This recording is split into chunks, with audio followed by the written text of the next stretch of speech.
we're still under agricultural sciences.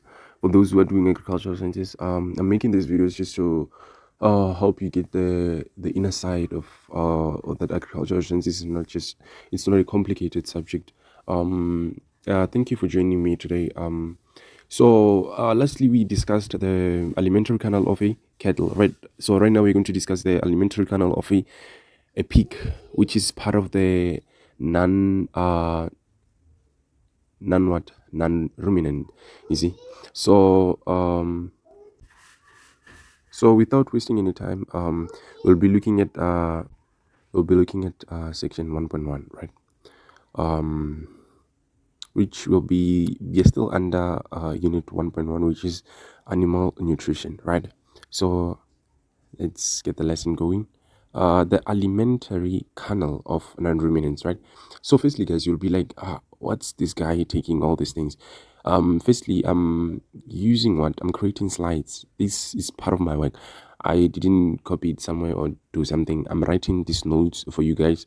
Some I took them from the textbook, which is Mind the Gap, and also the Via Africa.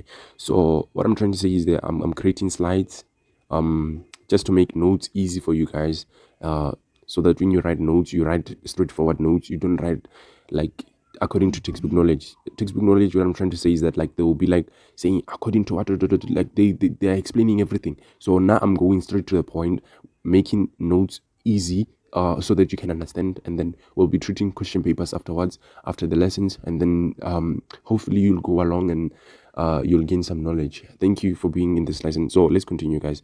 Firstly, the elementary kernel of non-ruminants, right? Non-ruminants, remember, we said they do not chew a cud, meaning that food doesn't go inside the esophagus and then comes back to the mouth again for chewing. No, it only chews once, just like us. Us as humans, we are non-ruminants, right? So we're chewing food only once. It doesn't come back to the mouth again, you see. So firstly, what happens is that we have what non-ruminants are animals that have a simple stomach or monogastric stomach, meaning we have only one stomach. As you can look at this pig, it has only one stomach. You see, the arrow pointing stomach is only one stomach. It's not similar to the cattle whereby we had four stomachs, you see. So firstly, a liver, it stores what? It stores bile, right? And bile is a yellowish fluid made in the liver, and that emulsifies fats, right? Bile emulsifies fats, right? And then the small intestine, as I said, I will be explaining, because it's been broken into three parts, which are what? Duodenum, ileum, and jejunum. So firstly, the opening part of the small intestine is what? Is the duodenum, right? So with the what? With the duodenum, right? And then after that, the second part is the what? The ileum, and the last part is the what? The jejunum.